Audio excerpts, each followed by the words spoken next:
સુરતમાં અસામાજિક તત્વોનો આતંક દિન પ્રતિદિન વધતો હોય છે જ્યારે તહેવારનો સમય હોય ત્યારે આવા અસામાજિક તત્વો વધુ બેફામ બનતા હોય છે. સુરતના પાંડેસરા વિસ્તારમાં ધૂળેટીના પર્વ ઉપર એક ચોંકાવનારી ઘટના સામે આવી છે. શાંતાનગરમાં કેટલાક અસામાજિક તત્વોએ એક યુવકને જાહેરમાં ચપ્પુ બતાવી ધમકાવી અને તેને માર માર્યો હતો. આ સમગ્ર ઘટના નજીકના સીસીટીવી કેમેરામાં કેદ થઈ ગઈ છે. ડાયમંડ સિટીમાં કાયદો વ્યવસ્થાની સ્થિતિ કથળી રહી હોય તેમ લાગી રહ્યું છે. ખાસ કરીને તહેવારોના દિવસે અસામાજિક તત્વો બેફામ બનતા હોય છે.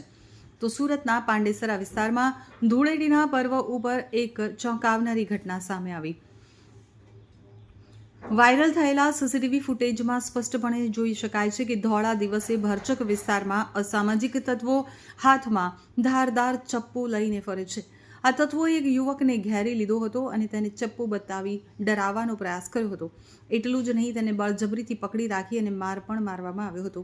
આ ફૂટેજ જોતા એવું લાગે છે કે આ તત્વોને પોલીસનો કે કાયદાનો જરા પણ ડર રહ્યો નથી.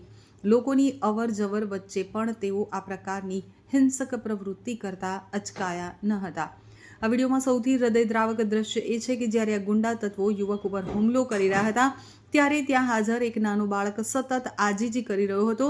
તે માસૂમ બાળક હુમલાખોરોને ન મારવા માટે કરગરી રહ્યો હતો અને સમજાવી રહ્યો હતો. છતાં ક્રૂરતાની હદ વટાવી ગયેલા આ તત્વોએ માસૂમની વાત સાંભળી ન હતી અને યુવાનને મારવાનું ચાલુ રાખ્યું હતું. આ ઘટનાને કારણે સ્થાનિક રહેવાસીઓમાં અને ખાસ કરીને મહિલાઓ અને બાળકોમાં ભારે ફફડાટ વ્યાપી ગયો છે. તો પાંડેસરાનું શાંતાનગર ગીચ વસ્તી ધરાવતો વિસ્તાર છે. ધૂળેટી જેવા તહેવારના દિવસે જ્યારે લોકો ઉજવણીમાં મગ્ન હોય છે ત્યારે આવી ઘટના બનતા સમગ્ર વિસ્તારમાં ડરનો માહોલ ઊભો થયો છે.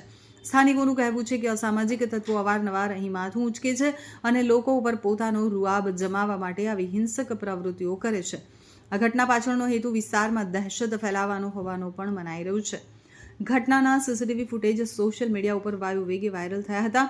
વિડીયો વાયરલ થતાં જ સુરત પોલીસ સફાળી જાગી હતી અને પાંડેસરા પોલીસ સ્ટેશનના પીઆઈ જે.આર. ચૌધરીએ આ મામલે ગંભીર નોંધ લીધી છે.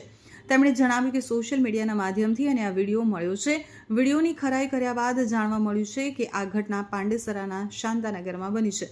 હાલમાં પોલીસની અલગ અલગ ટીમો બનાવી અને આરોપીઓને ઝડપી પાડવા માટેના ચક્રો ગતિમાન કરવામાં આવ્યા છે.